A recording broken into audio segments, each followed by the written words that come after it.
Welcome my dear students of class 8A and 8B to my Civics class. Today's lesson is the Union Legislature, and points as I mentioned.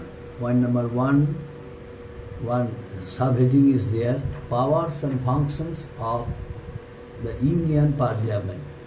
Under this subheading there are some points as I mentioned. Look at it. A. Legislative powers. B. Financial powers. C. Control over executive. D. Constituent functions. E. Electoral functions. And F. Judicial functions. Now first one, legislative powers. What are the legislative powers? What are the legislative powers of the Union Parliament? Now I am going to explain.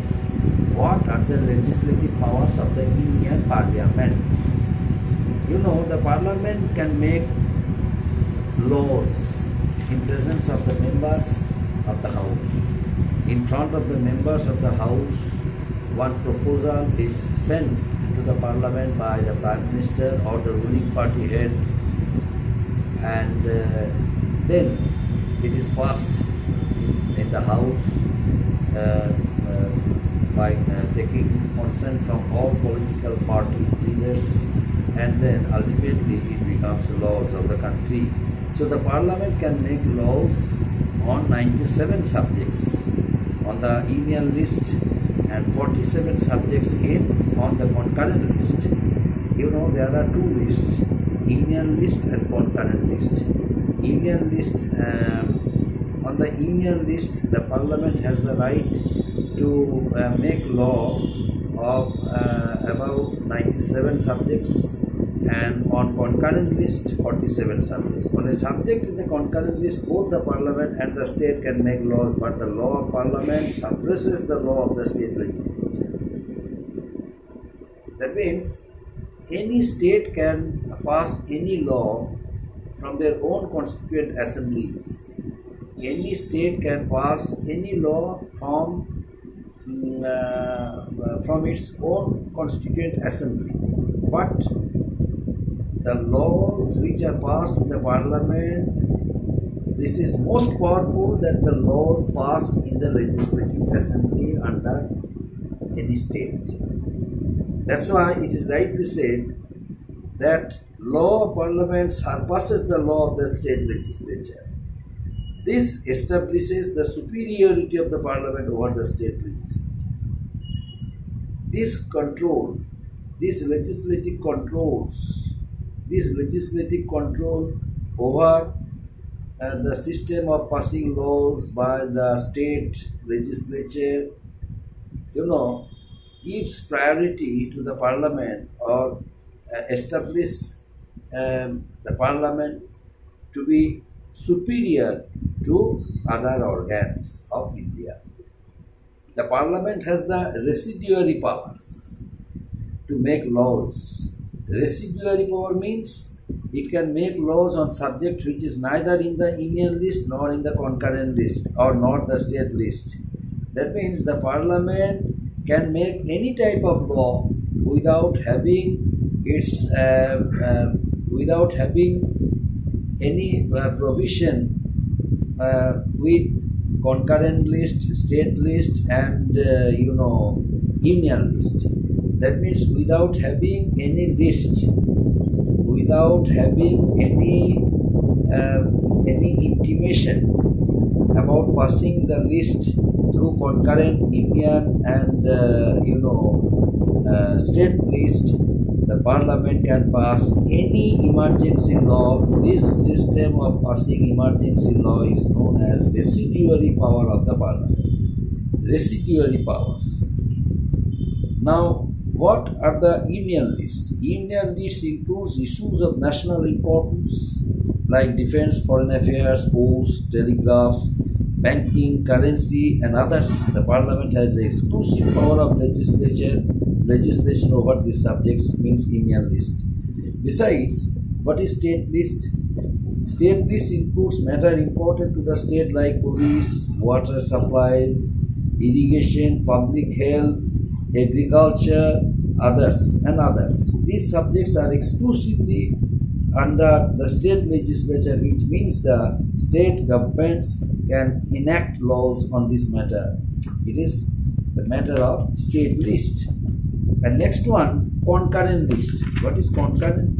What are there in the concurrent list? Concurrent list includes the matter which are important both the union and the states, such as economic planning, education, welfare of labor, electricity, and some others. Both the union and the states have the power of legislation over these issues, concurrent list. So concurrent list is the issues of both the union and the states.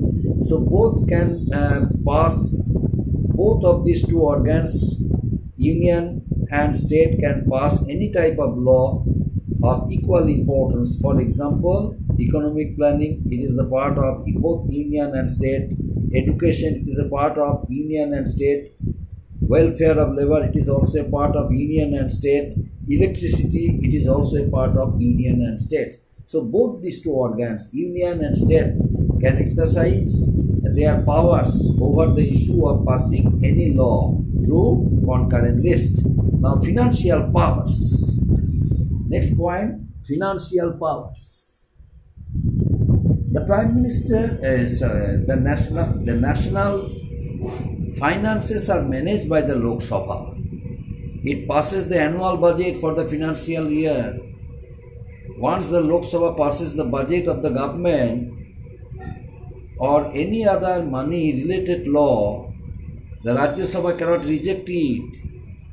It can only delay it by 14 days or can suggest changes in the law. It is the Lok Sabha's discretion to accept or not accept the changes.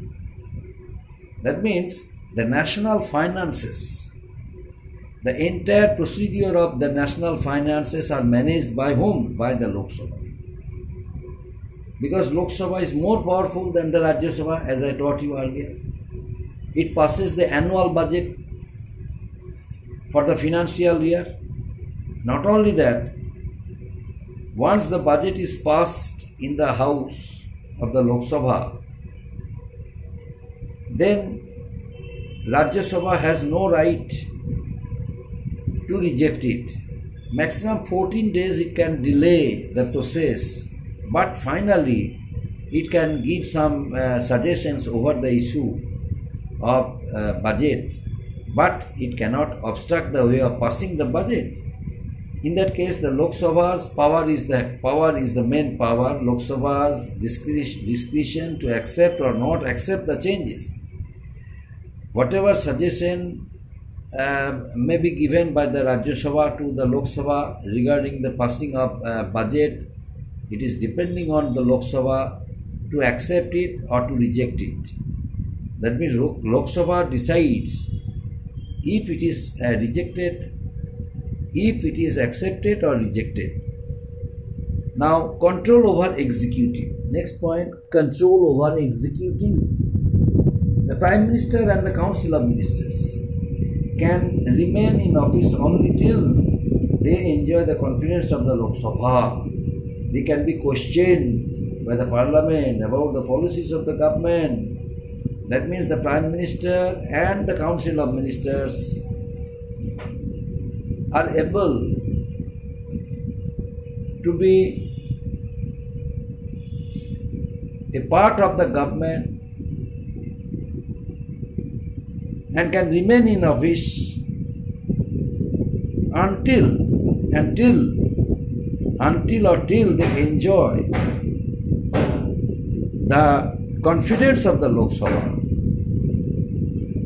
That means it is depending on the Prime Minister and his Council of Ministers to be there in the government until both of them, the government, the Prime Minister and his Council of Ministers, are able to gain confidence of the House of Parliament. For example, by giving one example, I would like to make the matter clear to you. Suppose one member of Parliament raised some questions for a minister. one minister assured that he would construct a water reservoir in that very locality. One member of parliament was elected from there. So that very member of parliament can raise that question that once while visiting my locality, you promised before the people of my locality that he would construct a large reservoir, water reservoir there. But that large reservoir, far from constructing the large reservoir, not one brick also was built there till today. Now where is your promise? When will you construct that large reservoir, water reservoir in my own locality, in my place? So on behalf of that locality, that respective member of parliament can raise this type of question for that very minister who once promised before the people of his locality.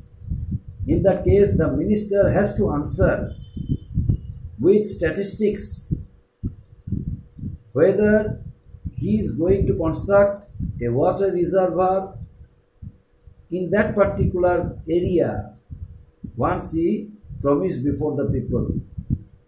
If so, then why was it delayed or the process was being delayed? That matter also he has to clear in front of the speaker and for the satisfaction of the respective member of parliament.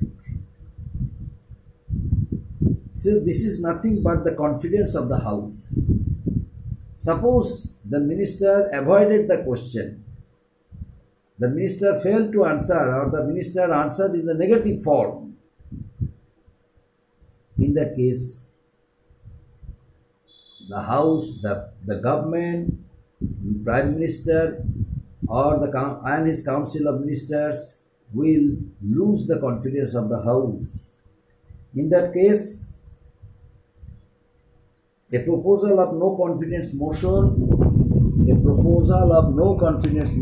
can be brought against that particular minister. And whenever the minister fails to satisfy the member of parliament with reasonable examples, the members of the ministry of the prime minister may lose the confidence of the house. They can be questioned by the parliament about the policies of the government. Speaker may directly ask question to the respective minister, what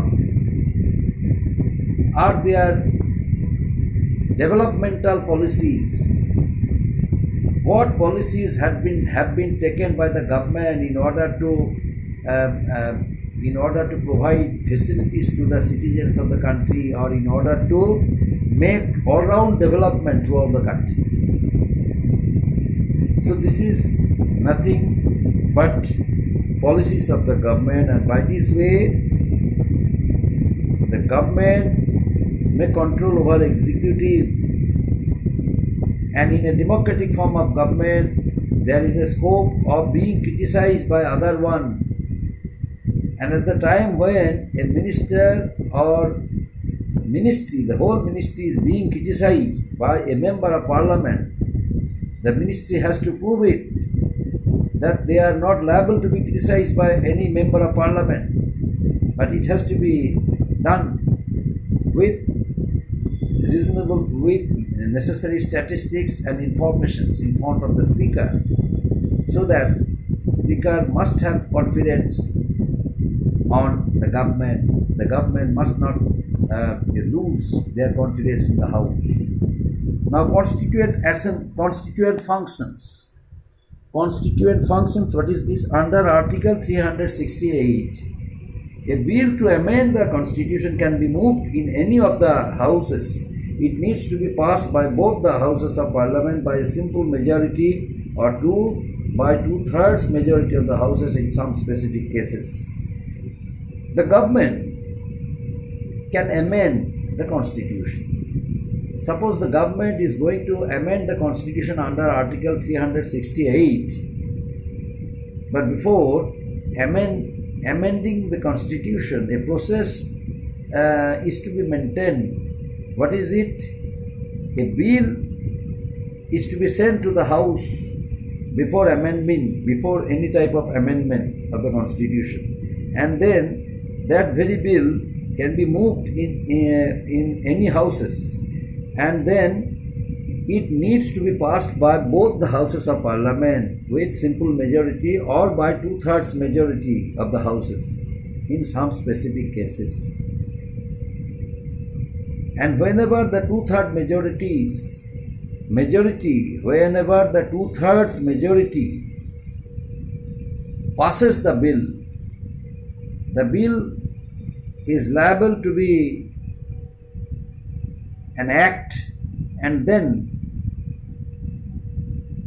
the government can amend the constitution. Under Article 368 of the Constitution, what is it? It grants constituent power to make formal amendments and empowers Parliament to amend the Constitution by way of addition, variation or repeal of any provision according to the procedure laid down therein, which is different from procedure for ordinary legislation. This is the special instruction about Article 368 by 1 of the Constitution of India. Now next point, electoral functions. Electoral functions. The elected members of both the houses of parliament, along with the members of the state legislative assembly, can elect the president and the vice president of the country. As I mentioned earlier, the elected members of both the houses of parliament, along with the members of the legislative assembly, can elect the president and the vice president of the country. By how? Through the process of electoral college. Electoral college consists of members of both the houses of parliament, members of the legislative council. So the members of the legislative council, the members of the house of parliament, means both houses of parliament can elect a person to be the president or a person to be the vice president. So this is the system of electoral function of the parliament. Last point, judicial functions. What is judicial functions? The parliament has the power to impeach the president, vice president, judges of the Supreme Court and High Courts. The parliament can penalize a person for disturbing its working or for showing disrespect to the house. So these are the judicial functions of the parliament. So what are the judicial functions of the parliament? The parliament can impeach. The parliament can bring a proposal of impeachment against any judge of the Supreme Court, any judge of the High Courts, against the president and the vice president. Before impeaching, a proposal should be done, a proposal should be brought, a proposal of impeachment should be brought, and then the person is given a chance to prove whether he is liable to be impeached in the House of Parliament. If the person proves to be innocent, in that case the proposal of impeachment is withdrawn by the House. But it proves that he is liable to be impeached, in that case the person has to resign. For example, the president, the vice president, for example, the judges of the Supreme Court, the judges of the High Courts, they can be impeached whenever they sometimes fail to fulfill or to shoulder responsibilities as per the Constitution of India or as per the constitutional requirements of the country. In that case, a proposal of impeachment is brought against them by the House. But before bringing a proposal of impeachment against them, many chances are given to them to rectify. But some persons sometimes can get themselves rectified with good deeds. In that case, the proposal of impeachment is not brought against them. But whenever a person does the same kind of mistakes repeatedly, then and there, no chance is left for him to be impeached. In that case, immediately the person is impeached by the House of Parliament, by the Houses of Parliament. A proposal is brought and the person has to prove whether he should be impeached. And if he proves to be wrong, in that case the person has to resign. This is the system of judicial functions of the Parliament. And another one, whenever the Parliament is disrespected by any member, the person can be penalized for disturbing the working hours, for disturbing or for showing disrespect to the system of the Parliament, and can be dismissed from the Parliament or can be penalized by the Parliament. This is the judicial functions of the Parliament. Up to this, my dear students, teaching of this lesson is completed. Now I shall give you some question answers, questions with answers. I shall send you through Tenor. Up to this, thank you.